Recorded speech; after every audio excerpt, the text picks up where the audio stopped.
habang naging masarap ang muling pagkakwentuhan nila Jazz at Fiang sa loob ng bahay, ang teen housemates. Ooh, who's blind now? Whose glasses are these? Kinuha pa ni JP yung salamin ko. Di ba crazy? Kumupo sila ng chocolate po, tapos nagtago po ko sa loob ng CR po. So that we can lagay like chocolate sa mukha, kuya. Tago pa rin.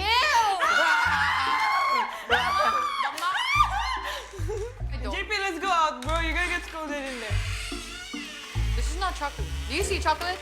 No? It's chocolate. There's no chocolate. Truth.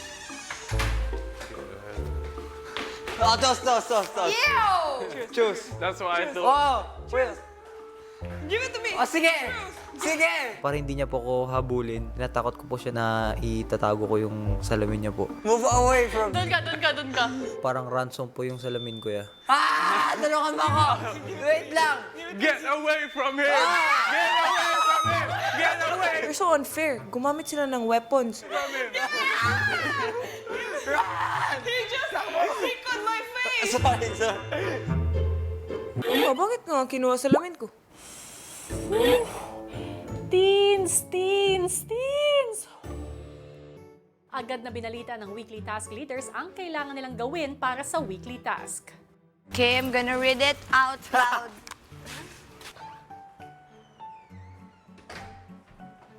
Why are you smiling? What is that? Weekly task. Is it weekly? Bayos. Magugulat ka. Ay! Bakit ka nakatawa?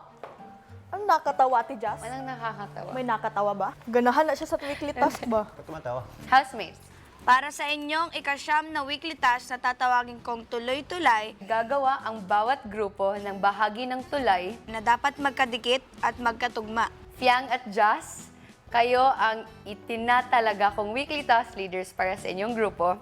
Ibig sabihin, kayo lang ang pwedeng mag-usap tungkol dito ng personal.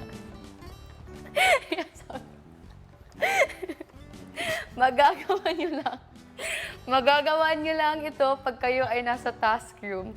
Fiang at Jazz, kayo ang itinatalaga kong weekly task leaders para sa inyong grupo. Ibig sabihin, kayo lang ang pwedeng mag-usap tungkol dito ng personal.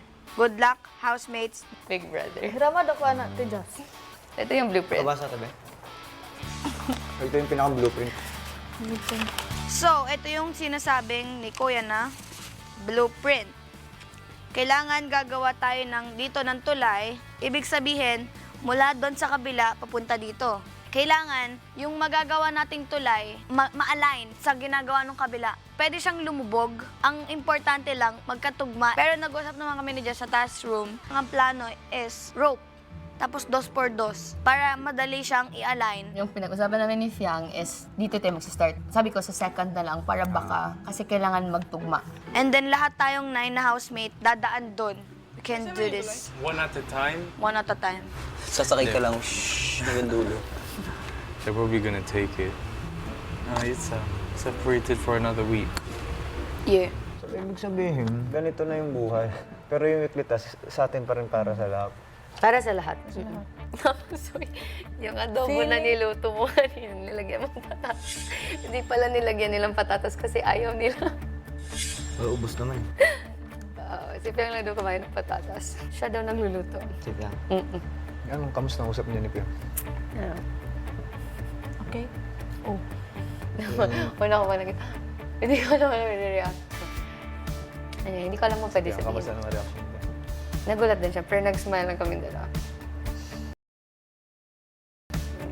Nag-usap na kami. Sabi niya, nako, naging nanay na ako sa kanila. Sobrang ingay nila lahat. Sinare niya lang yung mga